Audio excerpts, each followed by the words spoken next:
Hi, welcome to Random Acts of Golf. This is Pete here, episode number 5. This week in the PGA Tour, Tiger makes a welcome return to the top of the leaderboard. We will see how I went in my last week's challenge, and also we'll have a great stats highlight from my last round. I'm looking forward to sharing that with you. Also, we'll have our match play round, and also we'll see how we're faring in the Super Sevens Golf Premiership. So first of all, Tiger Woods was up near the lead for most of the Wyndham Championship, just failed in the stretch, mainly because of a poor 11th hole. He was beside the green in 2 shots, had what for most pros is a straightforward chip up the green, would then take a 1 putt to get down for the 4, but Tiger, as you can see from this graphic here, zigzagged all over the green and took 5 from the edge of the green to have a 7. But he followed that up with 4 birdies to finish the round, and in the end he was only 4 off the lead. So that triple really cost him dearly. But it's all positive for Tiger. I'm a Tiger fan. I'm looking forward to seeing him get back up in contention in the big events. Now let's get back to reality and my golf game. And how did I go in my penalty challenge last Saturday? Let's check it out. Okay, we're going to check out our penalties here in Tap In Golf Stats. And the goal was to have no penalties during the round. And if we look at our last round, alas, there's 2. And there's a story to that. A friend of mine who hadn't been playing for a couple of weeks, while he was away, saw a picture of Jason Day after his victory in the PGA, and Jason had his hands high in the air with this beautiful high finish. And my mate, he was playing really good golf in the first 9 holes, and he put it down to this lovely high finish that he was trying to emulate. So what did Bugger Lugs do? I tried to emulate my mate emulating Jason Day, and of course proceeded to hit it 100 metres right out of bounds. So there's my penalty, and a lesson learnt for me. So as a consequence, a lucky Tap In Golf Stats user will be receiving a Tap In Golf Stats polo shirt, so that'll be going out through the week. Now let's have a look at a stats highlight of mine from my last round, and I'm really keen to share this with you.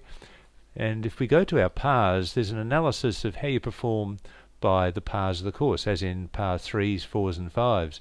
And if you look here in the par 3s, I had a record. I averaged 3.2 compared to the par of 3, obviously. And of course that is my record, my all-time best. And here it is in the graph, way below what I'm normally averaging. So I actually had a birdie, a couple of pars and a couple of bogeys. And the bogeys actually were both from 3 feet. So I had 3-foot putts for par on both of those, which I missed. So anyway, I'm pleased with that outcome, 3.2. That's a good result. Now, what challenge will I set myself for next week? And I was thinking, look, just check out my scoring. You know, I'm playing off a 19 handicap, so I'm not a world beater, but I do have ambitions to get down a little bit lower. And if we look at our score graph here,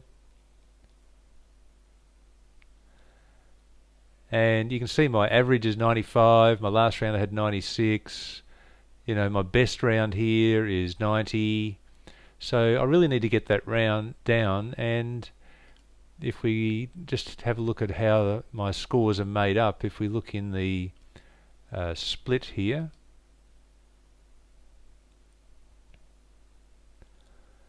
and you can see that I average 1.7 triples per round and 0.8 of a quad. So there's 2.5, 3 holes where I'm actually not doing that flash. So what I'd like to do is eliminate those triples or quads. So let's go for next week's challenge, no triples or worse. And if we can do that, even if a triple becomes a double, you've saved a couple of shots, haven't you? So let's see how we go. We want to get that average down below 90 eventually. So let's see how we go with that initial challenge, and we'll see how that goes next week.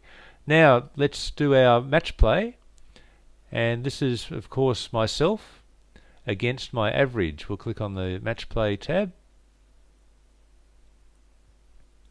So this is last week's round against my average. We'll click play.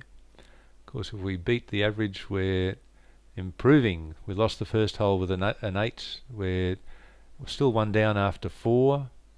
We've won the 5th to go back to square, lost the 6th to go one down again, halved the 7th, halved the 8th, we're still one down, 2 down at the turn. On the 10th, we halve that, halve the 11th.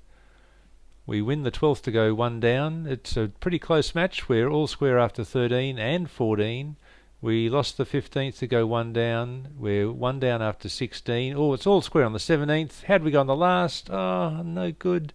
And we happened to lose one down. If you look at the comment, bad luck, Peter, that was very close. At least you didn't go down without a fight. Of course, never give up. That's the old motto in golf, never give up. So we'll see how we go with that next week. Now let's share with you how we're going in our Super Sevens Golf Premiership.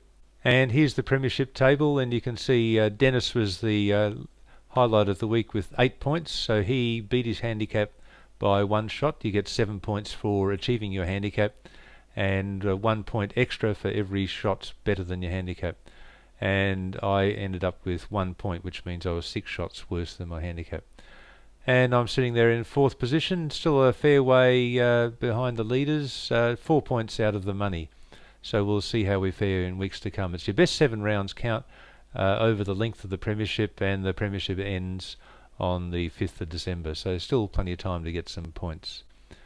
Okay, so we'll look forward to seeing you again next week. Thanks for joining us this week. It's the first round of the FedEx Cup, and the event is the Barclays, so it'll be exciting to see all the top golfers in the world vying for the FedEx Cup next week, and we'll see how I went with my personal challenge not to have a triple or worse. We'll see you then. Bye-bye.